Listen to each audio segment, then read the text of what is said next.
Good evening, everybody. My name is Stephen Woolfolk. I'm the Director of Programming and Marketing at the Kansas City Public Library.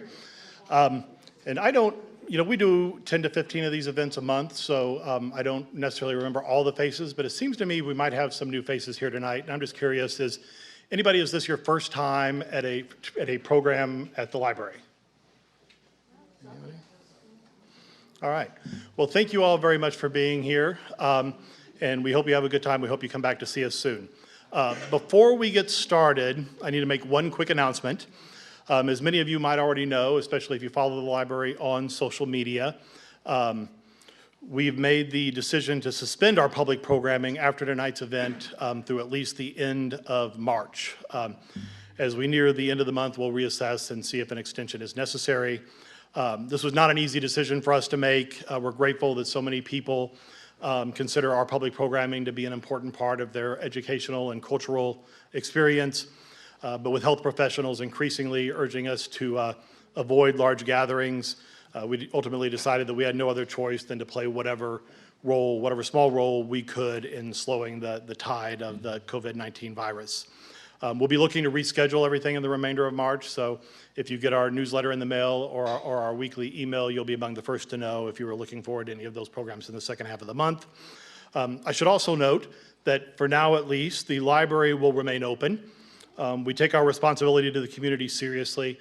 Not only are we a source of reading material, but for many of the people in the communities we serve, we are the only place where they can get free access to computers and printers and internet. And as long as we can provide those services while still providing for the health and safety of our patrons and our staff, we will continue to do so. So with that, welcome to our final event of March 2020. So you will reschedule most of the events? All of them that we can, yep. Where will we eventually? Yep. Our guest tonight is the author of Driving While Black, African American Travel and the Road to Civil Rights. As many of you know, again, we do 10 to 15 of these a month, and I can say sincerely that this is probably in the top 10 of the books that we've had at the library in the last 12 months or so. It's a welcome addition to a new genre of books that sometimes I feel as though were written just for me or for people like me.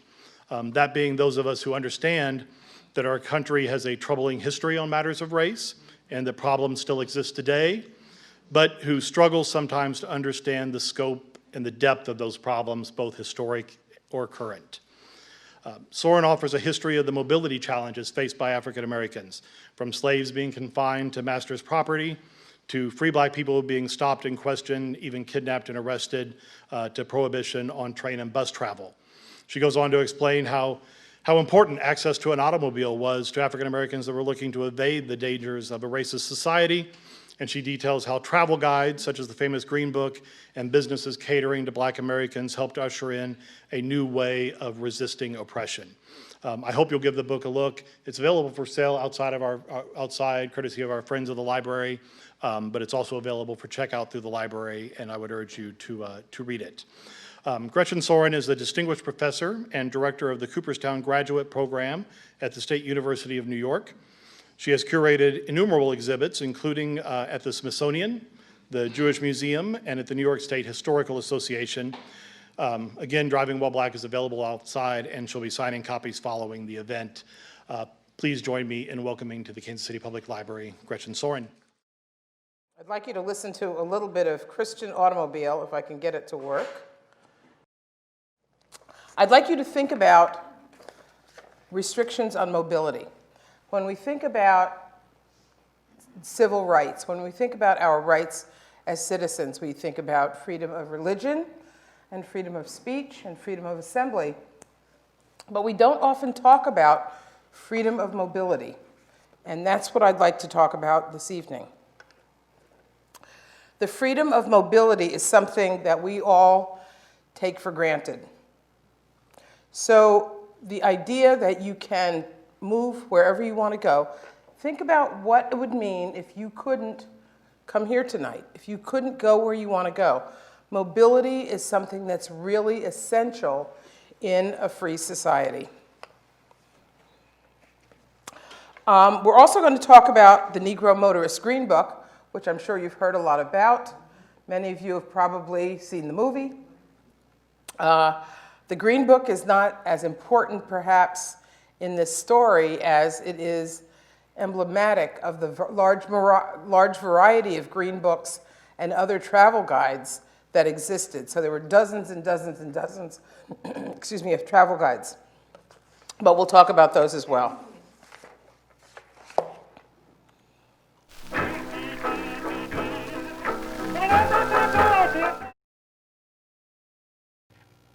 So I'd like you to think about the notion of journey for African Americans and what that journey means.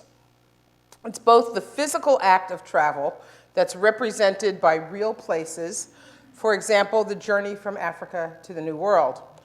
But I'd also like you to think about the metaphorical journey, the idea of journey from slavery to freedom, or the journey to full citizenship. Journey, the idea of travel and journey, is essential as a part of African American identity. And it's emblematic in song. It appears in the blues, it appears in jazz. And this is Ma Rainey, and what you were listening to was traveling blues. She also sang songs like Walking Blues and Runaway Blues. But within African American music, you can often hear about travel.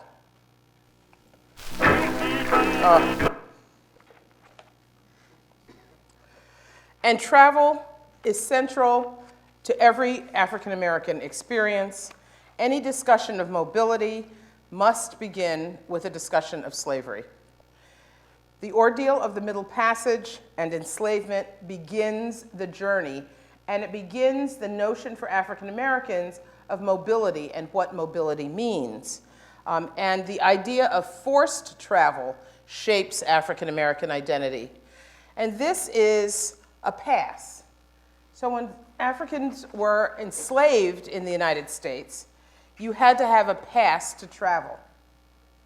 And this is an example of a pass from 1843, and it says, "Please to let Benjamin McDaniel pass to Dr. Henkel's in Newmarket, Shenandoah County, Virginia, and return on Monday or Tuesday next to Montpelier for Mrs. Madison," that's the wife of the president, June 1st, 1843. Travel for African Americans was always strictly controlled and regulated. The freedom to travel, the freedom to seize the right to travel became an important aspect of freedom and later of middle-class Black identity. This painting is called Ride for Liberty by Eastman Johnson. It's from 1862. The stories of the flight to freedom on the Underground Railroad, both real and those that take on mythic proportions, carry the idea of journey into the 19th, 20th, and even into the 21st centuries, and become stories of personal agency and heroism in the face of overwhelming oppression, the oppression of African Americans. So travel becomes one way that African Americans seized their freedom. They stole themselves, they ran away. In the 20th century, the idea of journey takes the form of the Great Migration, the next stop. This is the story of the greatest mass movement of people in United States history, seeking job opportunities in the North and fleeing racism and poverty in the South. As many as 6 or 7 million African Americans left their homes, seeking refuge in such cities as Chicago, New York, Detroit, Philadelphia, Newark, New Jersey, where my parents settled. With expanding opportunities in education and employment, more and more Black citizens joined the ranks of the Black middle class. Disposable income made leisure travel possible. Travel continued to define and represent freedom for Black people, the freedom of mobility, to go where you wanted, when you wanted. But it also came to mean the ability to avoid the indignity of the Jim Crow railroad car or the segregated bus. But keep in mind, in the first half of the 20th century, the behavior of African Americans was proscribed by geography and by custom. If you were from a particular place, you knew that there was expected deference to white people. You knew what the rules were, and the rules changed from place to place depending on where you were from. Each state had its own rules. Some communities had their own rules. Each community had expected etiquette. Emmett Till didn't know the rules of racial etiquette, for example, and that's why he ended up being murdered. Particular driving etiquette was also expected. African Americans faced segregation in most aspects of public travel and accommodation in the South overtly and overtly in the North. In the South overtly, and in the North, it was by custom. So you didn't necessarily know where you weren't welcome, but you had to learn those rules. So in the North, there was plenty of de facto segregation. Buses, taxis, trains, cabs, restaurants, beaches, even libraries, just about any space where people gathered, any space of public accommodation were segregated. As I was doing this research, I just kept coming across more and more places that were segregated. Some of them were so silly that it was just hard to imagine. For example, segregated phone booths. This one is from Lincoln, Nebraska. Even phone booths and vending machines. Vending machines were segregated. Silly, I know. It seems unbelievable. African Americans were forced to ride in the Jim Crow rail car, insulting, filthy, humiliating, but also they were only supposed to run in the South, but many ran in the North as well. If you can imagine, the conductors didn't want to have to ask African Americans to move to the Jim Crow Railroad car when they got to Washington, D.C. So they would put them in the Jim Crow Railroad car when they were in New York or on the way south. African Americans found that trains throughout the country were segregated. The Negro cars were often placed right behind the engine so that they were belching out smoke that went right into the Negro car. As African Americans reached the middle class, they started to purchase private cars in large numbers. Travel by car meant that you could control your own mobility, avoiding embarrassment and the insults of the train's conductor and of the bus driver. So by the 1950s, the interstate highway system enabled upwardly mobile black families to be travel consumers, just as they were consumers of refrigerators and television sets and coffee percolators. They used their travel dollars to purchase automobiles and campers and hotel rooms and restaurants. With their history of forced travel, it was important to the black middle class to be able to travel for leisure, to be able to go on vacation. They chose to travel because they could afford to travel.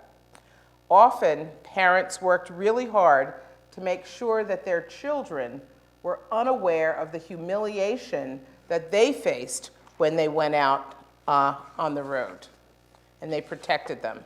So it was interesting, in the research that I did, I interviewed two generations. I interviewed the generation that was driving, that generation in the front seat, my parents' generation, and then I interviewed people like myself who were the people in the back seat, those people who were unaware of what was going on out there in the world. But what car should you buy? If you were African American, what car should you buy? Everyone wanted a car. How did race affect automobile choice? According to a series of market studies of African Americans conducted in the 1940s and 1950s by market research firms for the black press, black motorists preferred Buicks and Oldsmobiles, not small cars.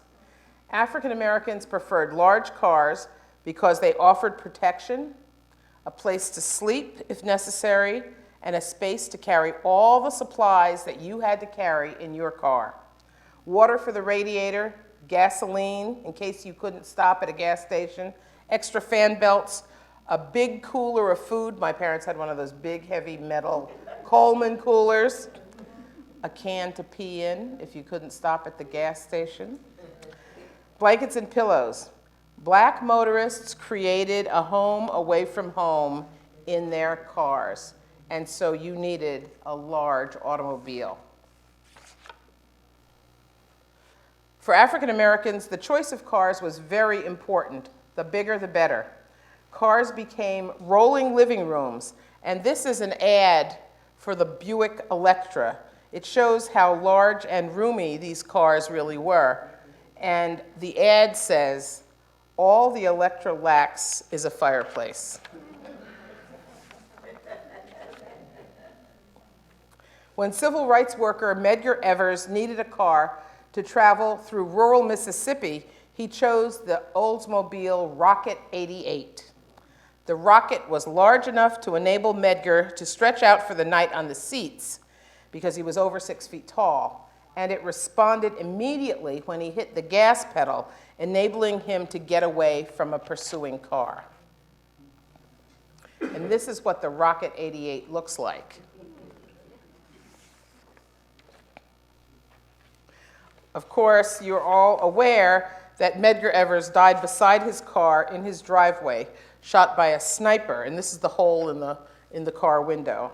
Shot on June 12th, 1963. I love this photograph. Chuck Berry with his Cadillac. Now, I'm sure you've heard the stereotype of African Americans driving Cadillacs. African Americans drove Cadillacs in exactly the same proportion as white Americans, 3%. That's it. But because of attitudes toward African Americans, popular performers like Chuck Berry and Mahalia Jackson and Sammy Davis Jr., who could well afford to purchase Cadillacs, felt that they needed to justify in their biographies why they owned Cadillacs. This is also a Cadillac. The automobile was also a symbol of class status for all Americans. But for African Americans, who were often prevented by discrimination from purchasing houses because of redlining, they couldn't get mortgages. Did I do that? Yep. They couldn't get mortgages. Their cars became their largest purchase and their most important purchase, since they couldn't buy a house. They put their disposable income into expensive cars when they were prevented from purchasing real estate. For African Americans, travel by car also posed a paradox. African Americans had the freedom to travel, but they were forced to stay in segregated black neighborhoods and in segregated black tourist accommodations when they did travel. Now, I'd like you to imagine what African American life and what American life in general was like before there were automobiles. Most people in the country stayed put.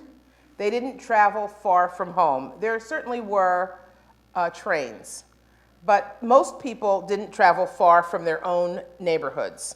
White people generally stayed in white neighborhoods. Black people stayed generally in black neighborhoods.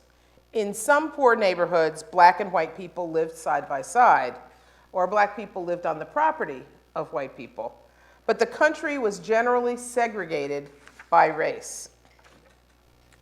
With their automobiles, African Americans started to crisscross the country, traveling through white spaces to get from one safe black space to another safe black space. They had to go through a variety of white spaces where they were unwelcome. They faced signs and billboards and posters and objects that ranged from insulting to terrifying. They asserted their rights to unfettered travel by going where they wanted, when they wanted. So you can imagine how much courage it took just for an African American family to go out on the road. Here are some examples of the signs. The landscape for African Americans was fraught with psychologically and emotionally damaging messages. This was a typical sign, "Welcome to Klan Country." You can imagine how frightening that would be. The originator of this road's name saw it as a sort of peace offering that represented the coming together of the North and the South after the Big War. For white Northerners, the name Dixie came to represent the reunification of the Union. But for white Southerners, the road represented the persistence in the modern world of their old glory and the Southern idyllic past. African Americans saw the Dixie Highway very differently. It reminded them of a terrifying and disgraceful period in American history before emancipation. The name of the Dixie Highway both humiliated and frightened Black people. Just thinking about the Dixie Highway and what its name meant scared journalist John Williams during his car trip around the country. He said, ominously, all directions to Nashville were via the Dixie Highway. Where did it end? The Dixie Highway in a cotton patch surmounted by a Confederate flag and an a cappella choir of white Citizens Council members singing Dixie. And this was a popular fast food chain on the West Coast. I know, it's horrifying, isn't it? Diners entered the restaurant through the giant coon's mouth. And this was the banner across Main Street in Greenville, Texas, the blackest land, the whitest people. One traveler to Greenville during her childhood found the experience of this banner one of the worst memories of her young life. She says, I grew up in Texas during Jim Crow. During that time, going on long-distance road trips had a distinct flavor for Blacks, and I remember it vividly. The packing enough food for the entire trip, no restaurants. The using the bathroom on the side of the road, no gas stations. The sleeping in the car on the side of the road, no motels. But my most vivid memory of my car trips in Texas was the sign I read every time we went through Greenville, Texas, the blackest land, the whitest people. Jim Crow signs provided warnings to Black people that delineated Black space and white space, that told them where they were unwelcome. And of course, some African American travelers also faced intimidation and real dangers. And this is, can you imagine encountering this group?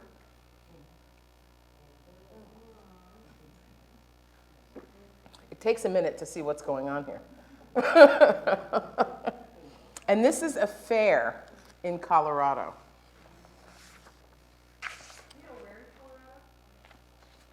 I can look it up for you.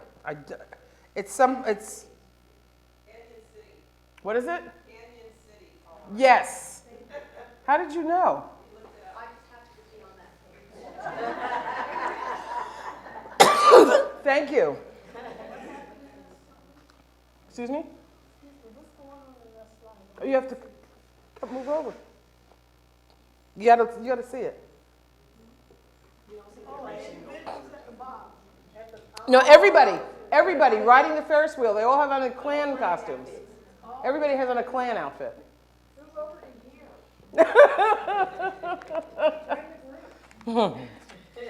They all have on Klan outfits.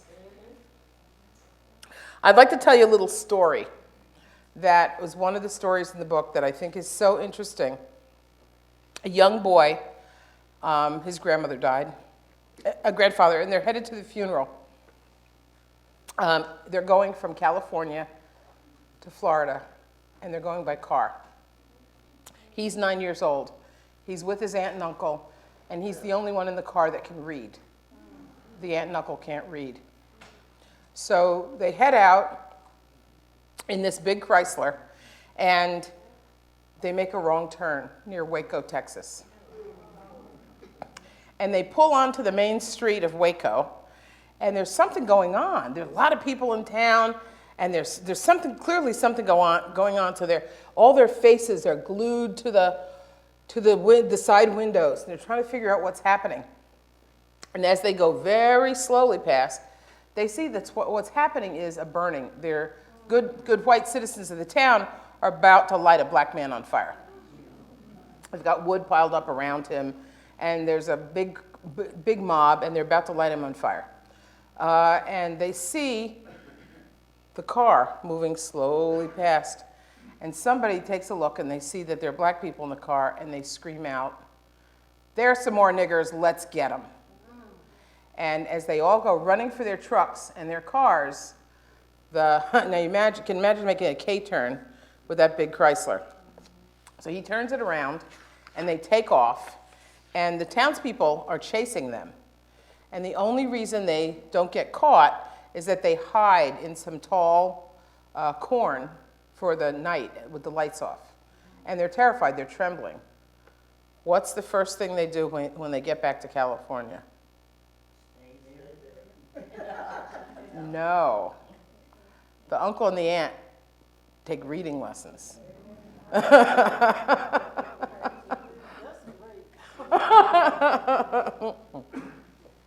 But generally, when African Americans are traveling, they try to stick to the interstates.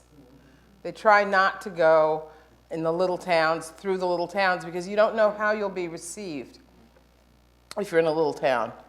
And then imagine what happens if you have a car accident. In the 1950s, there are only 200 black hospitals in the United States. 200.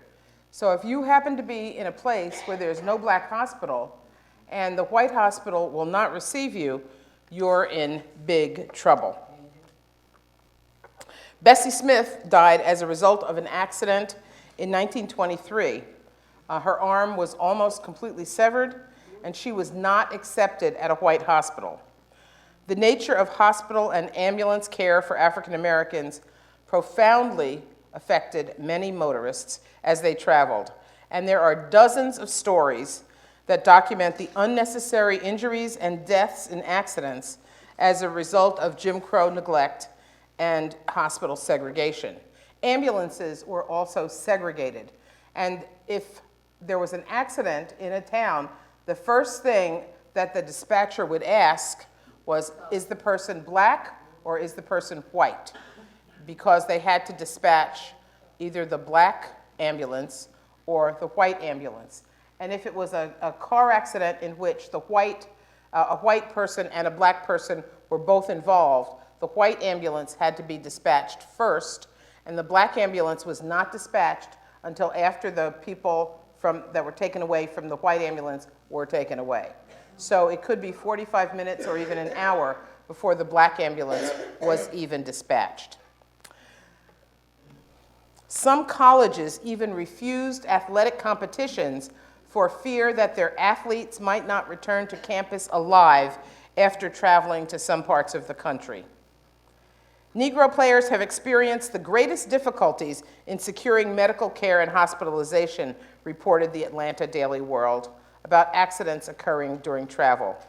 In 1947, an ambulance transported 2 students from Clark College seriously injured in an automobile accident 14 miles to a hospital in Manchester, Tennessee.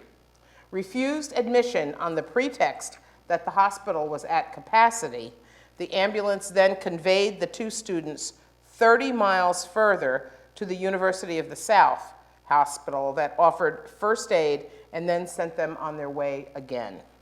Finally, a third hospital 50 miles from the original accident offered treatment to the 2 young men.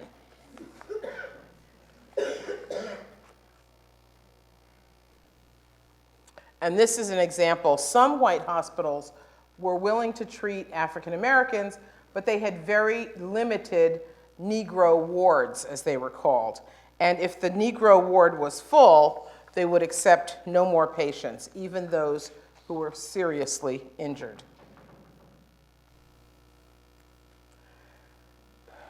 So Mark Twain in The Innocents Abroad said, "Travel is fatal to prejudice." And Victor Green, a publisher from New York City, adopted that mantra for his book, the Negro Motorist Green Book.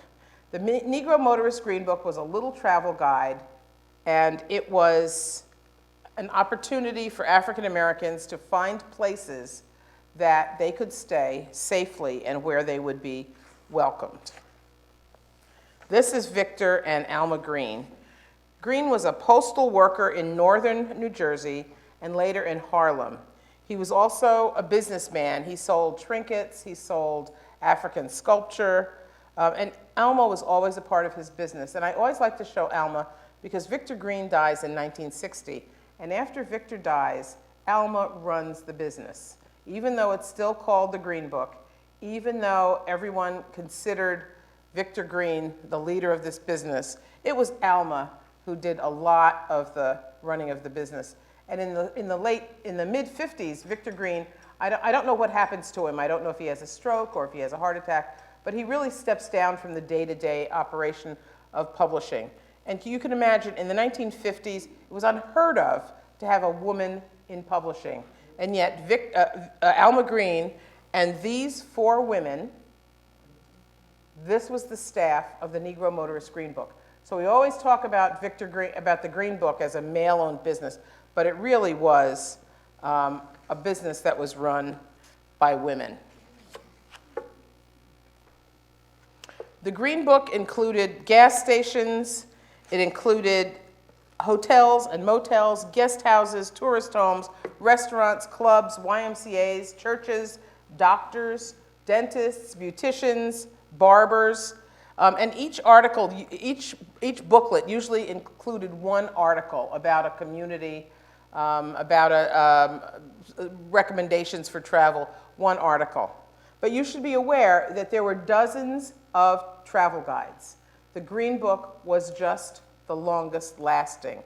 There was a guide called Travel Guide, there was one called the Negro Traveler, the Bronze American. There were dozens of them. African Americans also found out about tourist homes and guest houses and places they could stay in the back of newspapers. African American newspapers provided guidance, as did African American magazines. So there were lots and lots of sources of information about places that African Americans could stay when they traveled. And there were guidebooks that were before the Green Book, and there were guidebooks that were after the Green Book. But the Green Book was so successful because of Victor Green's long-standing relationship with Standard Oil. James Jackson, Seated, and Wendell Alston were special marketers that were hired by Standard Oil to market Esso gasoline to the black community. And they depended on the Green Book, and they marketed the Green Book, and they entered into a contract with Standard Oil so that they could buy Green Books. And they bought thousands of copies of the Negro Motorist Green Book and circulated them at Esso gas stations. And that is the reason that we all know about the Green Book and not about all of the other travel guides. Victor Green marketed his Green Book through postcards like this that he sent around encouraging people to buy his Green Book. He sent out annual letters encouraging people to tell him about good places they had stayed. If they stayed in a nice hotel or tourist home, he encouraged them through his letters to send him the name and address of the tourist home. And he also hired agents.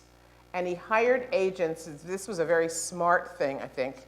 He hired agents who worked for historically black colleges and who booked all of the musical acts. So who worked for Fisk, who worked for, the woman who booked the Blind Boys of Alabama, who booked the Cotton Blossom Singers, who booked the Fisk Singers.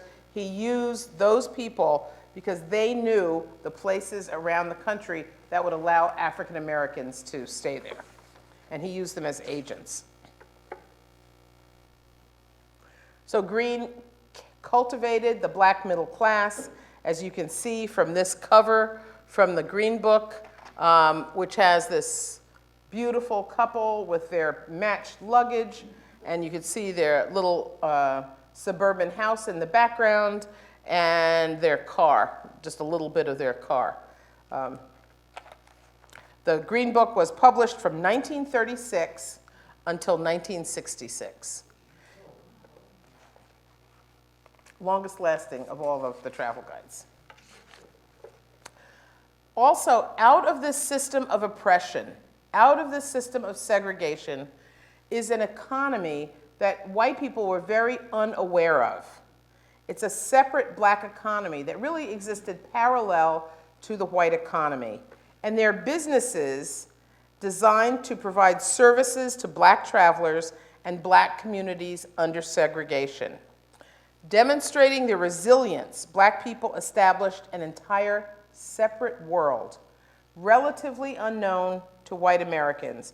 And that was a world of restaurants and hotels and guest houses and tourist homes and cab companies and motels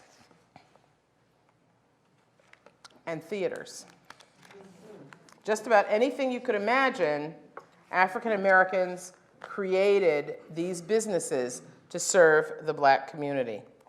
And this is, if any of you have been to the African American Museum in Washington, D.C., you've seen this rock, the rock from Rock Rest.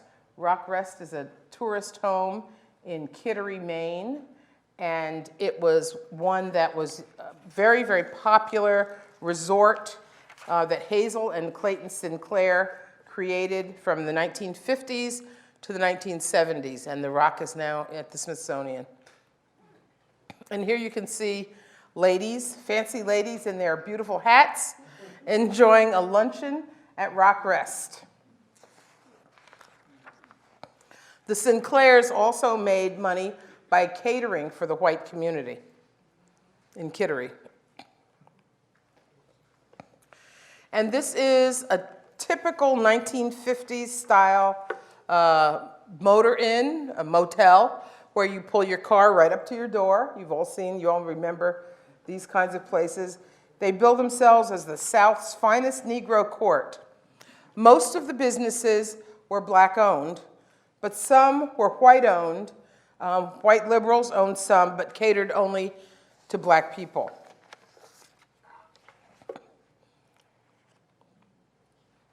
As you got further and further west, there were fewer and fewer places listed in any of the travel guides where African Americans could stay.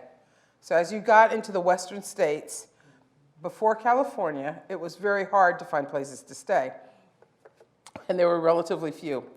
And most of the national parks are out there. African Americans have never been big visitors to the national parks.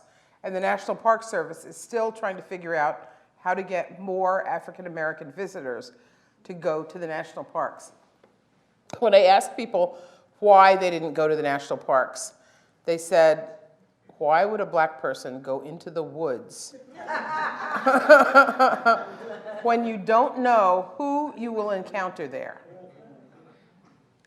One of the people that we were working on this documentary film about this, and one of the people said, this idea of a neck in the woods is just kind of frightening. So African Americans don't like going into the woods alone. The other issue is that the national parks have always billed themselves as open to everyone. Right? National parks, everyone can go to the national parks. They're federal facilities. They're not controlled by the states. It's true, the national parks have always been open to everyone. The problem is that all of the private concessions in the parks, the hotels, the restaurants, the cabins, are operated by private concerns, and they were all segregated. And there was one amazing story of a group of nuns who were traveling west to see the national parks in a van with their black driver, and they stopped at one of the national parks, and they went in to have lunch. And all the nuns are sitting around the table with their black driver, and their black driver was asked to leave because he wasn't allowed to sit and eat with them in the dining room. So this is a very grainy picture, but it's actually the only photograph known to exist that shows that the national parks were segregated, and it shows picnic grounds for Negroes in Shenandoah National Park. This is Cliff Wharton, who was the chancellor of Michigan State. He was the chancellor of State University of New York. He was the president of TIAA-CREF, and Undersecretary of State under President Clinton. And he borrowed a line from photographer Gordon Parks. And Gordon Parks said he used his camera as a weapon. And Cliff Wharton said to me that African Americans used their automobiles. They used travel as a weapon. They used it as a weapon to open up the country. It was the black middle class. It was a soft protest. It was the way for the black middle class to begin to open up the country and to encourage desegregation. They encouraged it with their automobiles by traveling, and they encouraged it with their dollar bills, because the African American, the black middle class, becomes a significant and substantial market. So scores of middle-class African Americans, those who were on the front lines of the civil rights movement and those who were not, used travel as a way to quietly defeat prejudice. They crossed into white space.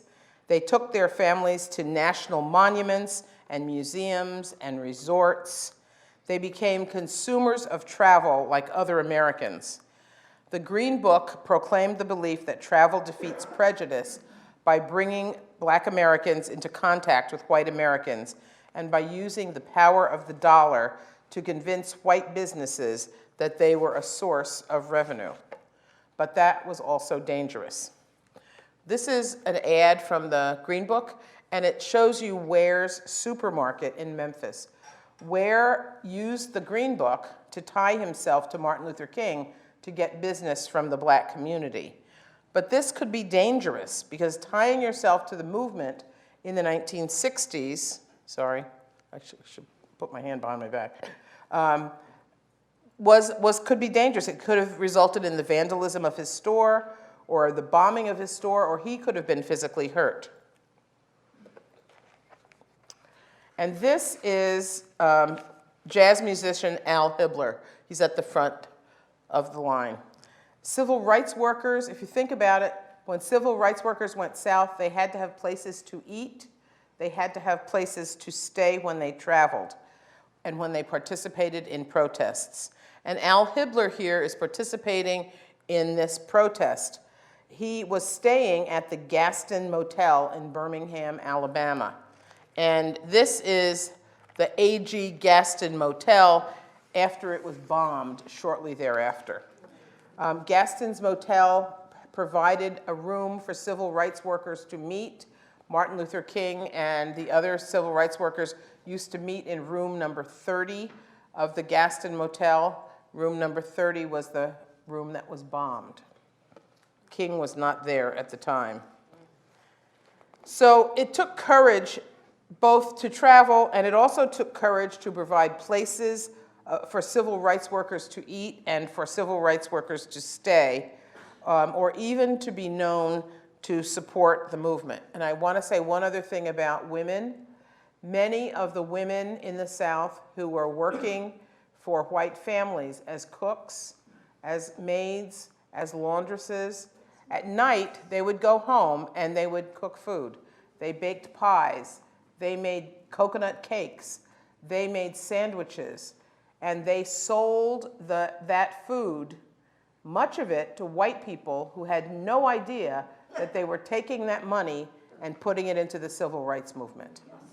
People who did not would never have supported the civil rights movement, were supporting the civil rights movement by buying those delicious pies and cakes and sandwiches and fried chicken, which I thought was a great irony. I loved it. And middle-class African Americans use their cars as weapons in civil rights. So here's another example. During bus boycotts, and this is a photograph from the Montgomery bus boycott, you needed automobiles to transport people to work. Think about it. If you wanted to, and this is such a big city, I think about, wow, you could really, Birmingham was a big city. Montgomery was a big city. People couldn't walk to work. If they were going to stay off the buses, they needed a way to get to work. The civil rights workers purchased a small fleet of automobiles. and they used those automobiles to transport people to work, so they did not have to take the buses. It was, individuals also contributed by individuals that owned cars, picked up people and drove them to work. So these automobiles, and this was done in Montgomery, it was also done in Florida, Tallahassee, it was done in other cities where they needed to create a boycott. Automobiles were used to carry people to work. In the Montgomery bus boycott, they were able to cut the revenue of the bus company by 69%. It's an enormous amount of revenue, and the bus company actually went out of business the following year. So the automobile was really a weapon in the arsenal of civil rights. And this is the Jenkins microbus. It was used by the Jenkins family in South Carolina. Now, if you think about it, if you were registering voters, if you were going around and you had a mobile clinic to vaccinate children, you were teaching people how to read, and you were teaching people how to pass those poll tests that were required to vote if you were an African American, you needed a vehicle. And this vehicle, which by the way is now at the Smithsonian, was used to drive around the county in South Carolina. It did everything. It was a rolling medical vehicle. It was a rolling medical clinic. It was a rolling schoolhouse. It taught people how to pass the poll test. It taught children, and it registered voters. So you needed a vehicle to get around, and this is how this was the bus that was used by the Jenkins family to register folks. So the car was essential to the civil rights movement. Another issue was flying into an airport. During the civil rights movement, if you flew into an airport and you were black, you were stuck, because black cab companies were not allowed to, they couldn't get the contracts to pick up people at the airports. The white cab companies had complete control over those contracts. So what do? You can't ride in a white cab. You rent a car. And that became the way that civil rights workers were able to get from the airport to wherever they were going, in whatever city they were flying into. So if you flew into Atlanta and you couldn't get from the airport to your hotel, your black hotel, you had to rent a car. So how does my story end? In 1964, LBJ passes major civil rights legislation that extends voting rights and outlaws segregation. The NAACP and other civil rights organizations had taken test cases. They used Howard Johnson's and Hilton hotels as major test cases, and they were forced to open them to African Americans.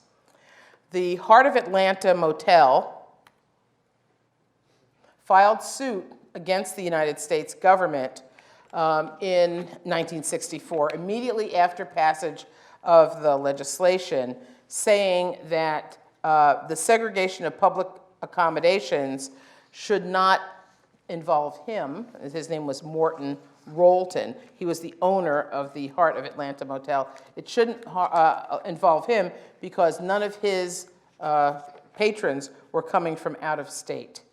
He lost. So private businesses also were forced to open their accommodations to African Americans. So the irony is that as the large chain hotels opened to African Americans, the tourist houses, the black hotels, and all of the other recreational businesses that supported African Americans on the road closed. And this was Rock Rest, which gradually closed. People used to stay for a week, gradually closed and lost all of its visitation. But I guess I have to ask, does the story end? Does the story really end?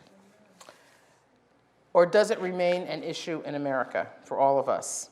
This is Philando Castile, murdered in his automobile by a Minnesota police officer in 2016 in Falcon Heights, Minnesota, who was afraid of him because of the color of his skin. officer was acquitted of manslaughter charges, but the murder was captured on a cell phone video, and I'm sure you've all seen that murder. And I thought this was a very apropos, this was in the Milwaukee Journal Sentinel, an apropos cartoon for the situation that we find ourselves in today.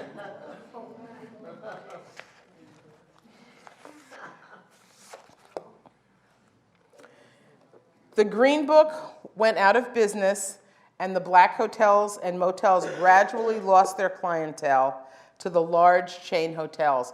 African Americans had worked so hard to break open the Hilton and the large chain hotels that because they could now stay there, they did stay there. But the American landscape was forever changed with the help of ordinary men and women choosing the automobile and travel as their weapon of choice. The end.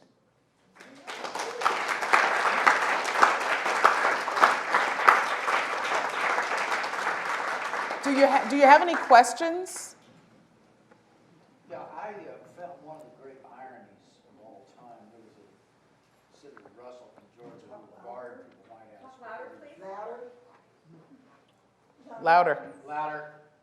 Richard Russell couldn't be president because he's from the Deep South, because they said you're segregationists, we can't have you. Jimmy Carter was able to be president. He was also from Georgia. He was able to be president because of the Civil Rights Movement. Do you find it incredibly ironic, as I did, that the Civil Rights Movement enabled people from the deep, whites from the Deep South to become president? I know this is not exactly what you're talking about, but I've always found it incredibly ironic that we had the first Deep South president, Jimmy Carter, elected because of the Civil Rights Movement. Because prior to that, no Southerner could be elected president, Deep South. Why do you say that the Civil Rights Movement enabled him to be elected? Because when Russell wanted to be president in the 50s, he was considered, everybody loved him, he thought he was the greatest guy ever. They said, Senator Russell, because of your segregation, because you represent segregation, we can't have you. And it broke his spirit, and he said, damn, this isn't right. And I find it incredible, of course, he should have realized that, how do you feel? People are rejecting you for what you are instead of who you are. That Carter became president from the Deep South because you have the Civil Rights Movement. And I think prior to that, probably he could not have done it because the Deep South was locked out. I don't know if that's I'm not a political scientist, I'm a historian, but I don't know if it's because, I think it was, Carter was put together a weird coalition, right? Because as a Democrat, black people were not going to vote for the Republican, so they were going to vote for the Southerner, right? And he also was able to get white Southerners to vote for him. So I think it was the coalition that, he put together an interesting coalition of people that wouldn't ordinarily vote for the same person. Right, and incredibly ironic, because prior to that, the Deep South was locked out of violence. I see. And so I find it incredibly ironic, the Civil Rights Movement let Caucasian Southerners into the White House prior to the fact they were barred. I find that just, I know that's not your deal, but that's Right. incredibly I ironic, don't- I find. Thank you. Yes? Such a powerful piece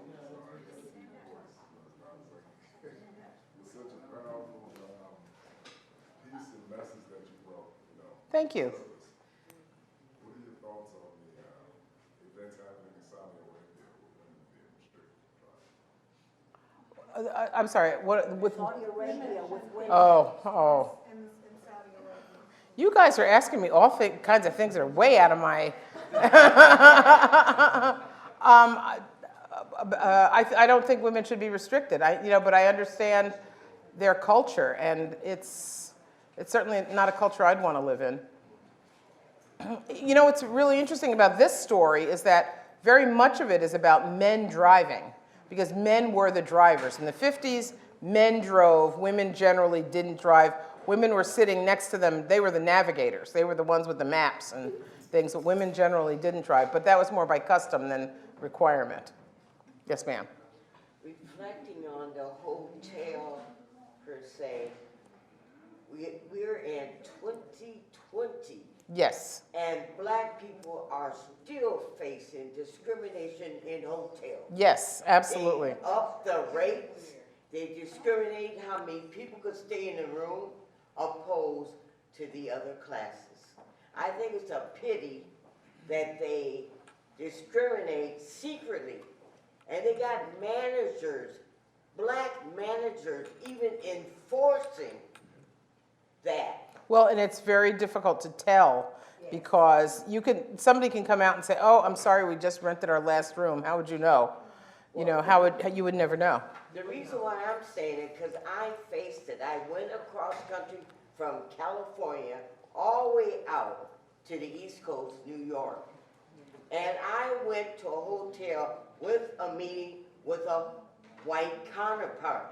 They accused me personally, a black woman, I was a prostitute because I was sharing a room but in separate suites. And they called the police on me. So I'm just giving you my own. Oh, no, I think the police have been called for so many ridiculous things. You know, the young Yale student. They segregated us from the room. Oh, yeah, I know. Police get called for all kinds of crazy things that are ridiculous, and I don't know what the answer to that is. Yeah. But the idea that you presented of the automobile being weaponized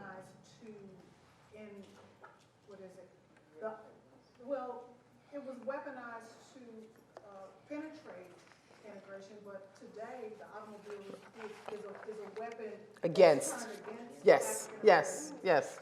That we have to teach our young males a protocol. That little cartoon, that was real. Oh, no, I know. That was real. That was That real. we have to teach our young children, and not just our men, because you made the point of men driving, but women are also being killed, drug out of automobiles, Right. slammed to the ground. When We're stopped, when black females are black people across the board are stopped by the police, the first thing we teach our children is put your hands on the dashboard. Don't move. Don't Do not reach for move. your phone. Speak in a pleasant voice to the officer. And the funny thing is tonality. First thing, this young man back here was asked to speak louder, but because his tone is so deep, the range of activity he has is limited. So imagine being stopped by a police officer, and he takes, and let's talk about regional dialect, because someone that comes from the north can be heard in a Midwestern tone as being sarcastic and aggressive. Someone in the South is going to be seen as being belligerent or ignorant, and people in the Midwest are going to be in some ways, well, you're just gonna get shot because you're gonna get shot. That's just the way it is. So the idea of transportation being used to weaponize, to integrate, but also weaponized in today's society it had my mind spinning. So this book is going to become a documentary film. And Rick Burns and I have been working together on the film. And one of the things that we did was we did a lot of interviews. And we're interviewing scholars. You know, scholars are talking about the research they've done.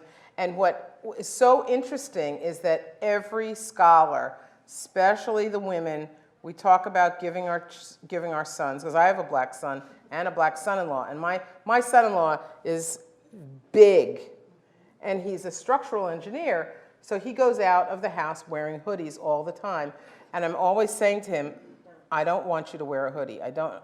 Oh, Mom, come on. You know, that's what I get. And I don't want you to wear a hoodie. I don't want you to wear those boots. We even have to tell our children the types of cars that they can drive. Yes, type of cars. Yes, absolutely. In the 90s, was it the 90s? Not souped up, not hot. In the 90s, I drove a Suzuki Samurai, and I was... I don't mean to interrupt. I just wanted to throw this out there. I was raised in the city, and I know we're getting... Which city? Kansas City. Okay. I know we're talking about Where I live, the city is New York. I was raised in the city. New York. I didn't go there. I have a god aunt who went to New York, became a judge, and went to church with Donald Trump, all that. But Lucky you. trying to sit in here, we're talking about a car in terms of freedom. I wanted to get your inspiration in terms of your story, your inspiration. What drove you to write this particular book? When I think about the 50s and 60s in Kansas City, I think about the stories my mom told me about being able to drive to the drive-in, but not being able to go to, what was it, Fairyland. Being able to, I don't know. Growing up in Ruskin, in South Kansas City, is a little different for me. I'm from New Jersey. I live in upstate New York, but I'm from New Jersey. But I was the kid in Is the, your book about freedom? I was the clueless kid in the back seat. I was the total clueless kid. My mother's family is from Fayetteville, North Carolina. We went every summer from Newark, New Jersey to Fayetteville, North Carolina, and we would get up at 2 o'clock in the morning and drive. My father would drive in the dark, and we thought it was ridiculous, my brother and I.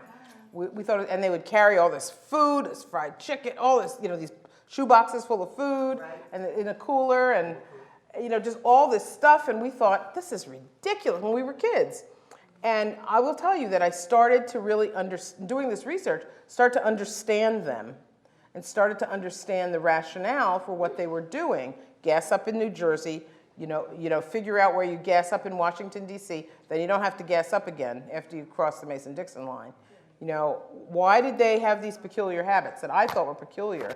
I didn't realize what they were doing. And then when we were in Fayetteville, we were in a black community. We never left that black community. We just stayed right there. Yes. How did you feel writing this book? How did you feel inside?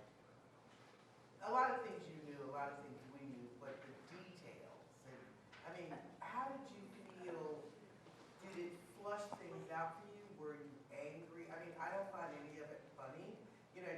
Oh no. I had spells where I was really angry, and I had spells where I was very proud of what I think that black people have done amazing things, are just incredibly creative, and the way they've kind of managed to make a way. Where there was, make a way out of no way, yeah, exactly. That there was absolutely almost nothing that you would expect they could do with roadblocks at every single step of the way. There was a roadblock, but they found a way around it. And I felt very proud of what black people had accomplished in this country with so many roadblocks put in their way. I couldn't even imagine. My father, and I put this in the book, my father told me, he remembers his first memory when he was 5 years old was sitting where he lived on the porch of a two-room, he called it a two-room house. And I said to him, a two-room house? In Jefferson County, South Carolina. What is a two-room house? It was either a slave cabin or it was a sharecropper cabin. He grew up to go to college, to become an engineer, to have a house, to have 2 cars and a family. And I couldn't imagine coming from that to, how far he had come with all of the obstacles that got put in their way. I just really, and I think black families often hide a lot of that from their kids. So I have tremendous pride about what we, as people, have accomplished, given what we have had to deal with. I think they hid it from us because Totally.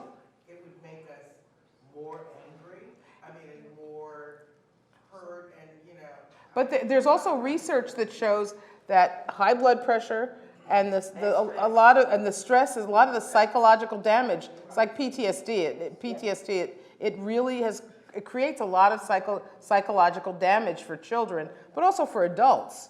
And to hide that from your children is it's kind of your job. Yes, sir. I want to say, first and foremost, thank you so much for presenting this topic. Thank you. It's a much-needed topic, and we need to be talking about these things a little bit more. What I found very interesting is you not only showed two things in your chronicle of this, you showed the disruption of an economic system where they allowed a subcategory of business to be able to exist. I'm a little curious as to how they got through and negotiated through from economic development standpoint through some of the municipalities and city councils, be able to get permits to operate, kind of what that looked like, or if they were paying taxes above and beyond what they should have been paying compared to other proprietors. But the big thing is mobility and or transportation is a social determinant of well-being and or ownership of real property. And I think as you portray the story as to how the automobile allowed African Americans to start building their own legacy, I think as you look we'll call it the weaponization of transportation or mobility. The same thing is occurring right now with lack of transportation because individuals that need jobs, there's areas that have jobs, but they don't want to run public transit To get there. or to create some type of system which would benefit all, but more so it would help these subgroups be able to be economically more stable, but they don't want those people in these neighborhoods. Right. And so I'm almost interested to see where you've taken this journey and said, this is how the automobile's been weaponized. I'd almost challenge you to take part two and see how that's been taken away to keep people down. No, I think you're absolutely right. There are so many kind of ways to go. One of the other areas that I'm very interested in is in talking to, at the end of the book, couldn't talk to police in this country. Police in this country don't want to talk. But I did talk to the commandant of police in Montreal.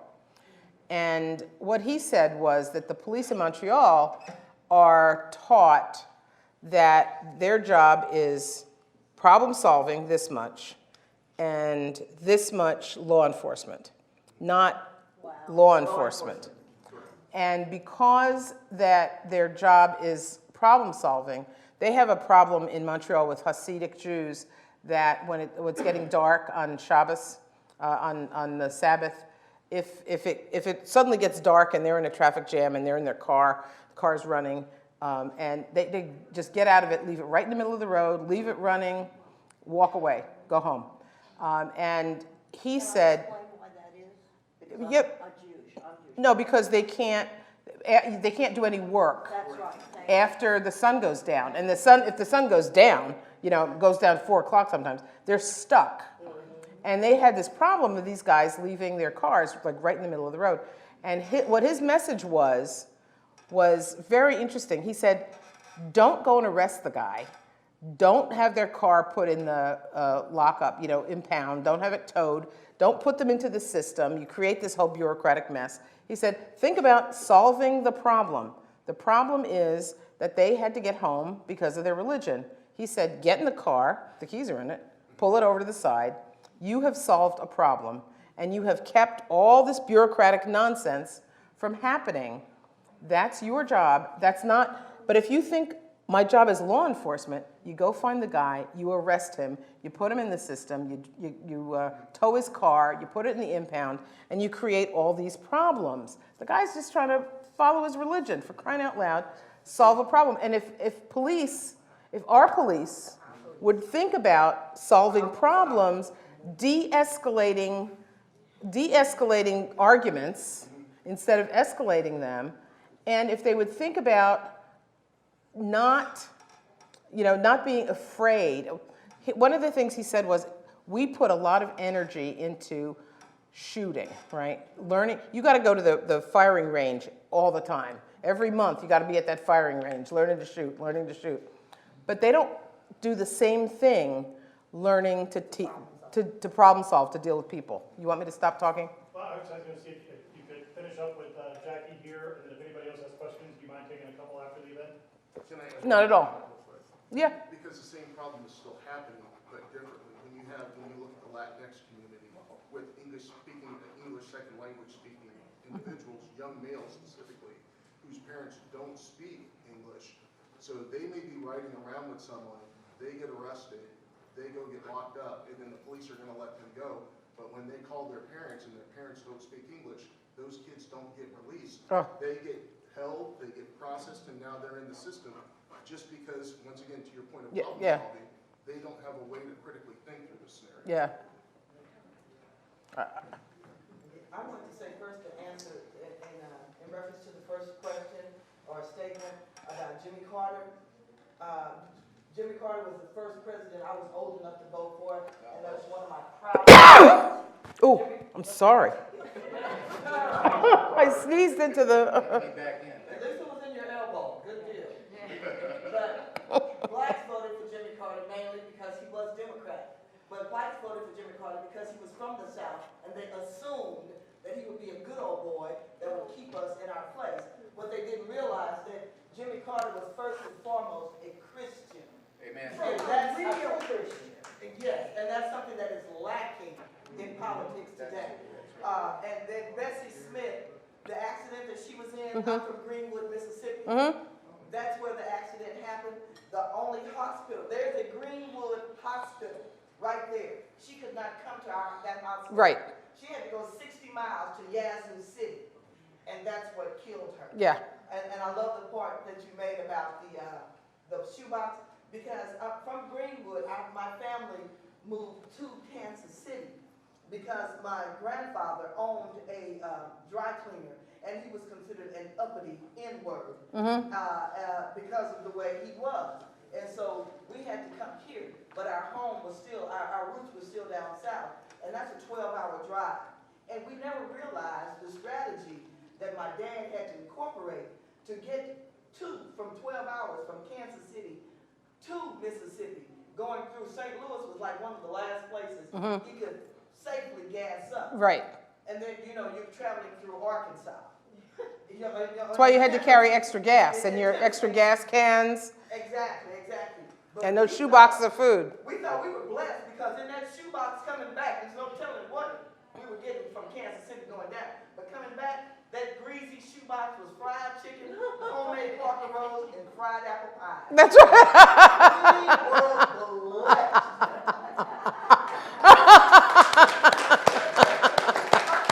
I just want to say that the Green Book was truly a good guide. Then there was the black directory that came afterwards. And the thing that killed black businesses, to me, was the civil rights. Because you were able to sit next to whites in a restaurant, and then you stopped patronizing your own people who had the best food. It wasn't that all black people stopped patronizing black businesses. It was that some did because they had fought so hard to open up the white businesses. The problem was that white people did not embrace black businesses. There were plenty of wonderful black businesses. If a few white people had used those businesses, they just didn't. But that's the thing. We're always so accommodating and forgiving that we crossed over, but they did not reciprocate. So, if we had stayed as the truck driver said, we should have stayed in our lanes. And because our goal was not to be with whites, but it was to be treated as equally. And if we could have done that through Jim Crow, as you saw, the white-only water fountain was totally different, from the black water fountain. But there was also a push in the 60s for integration. And there was actually a guide called Travel Guide, was the name of it. That was a guide that listed places that supported integration. So for liberal whites, it listed places that liberal whites could go and encounter black people. And it was, so each one of the guides had its own goal, and they were all different. There was one of the guides that was just for show people. They had a lot of dentists, some put caps on your teeth, and places. So depending on what you were looking for, your guide might tell you that. So if you were looking for integration, that was for both blacks and whites. If you were a show person and you were looking for places that show people would be interested in, there were lots of very specific guides, but integration was a goal at that time. It came at a cost. That's the irony. That's the irony, because during segregation, which is a horrible time in our history, during segregation, those businesses flourished. And one of the worst things was when they integrated schools, you know, they thought, oh, I don't want my kids going to school with those black kids. My kids came home with a paper talking about head lice. We had no idea what head lice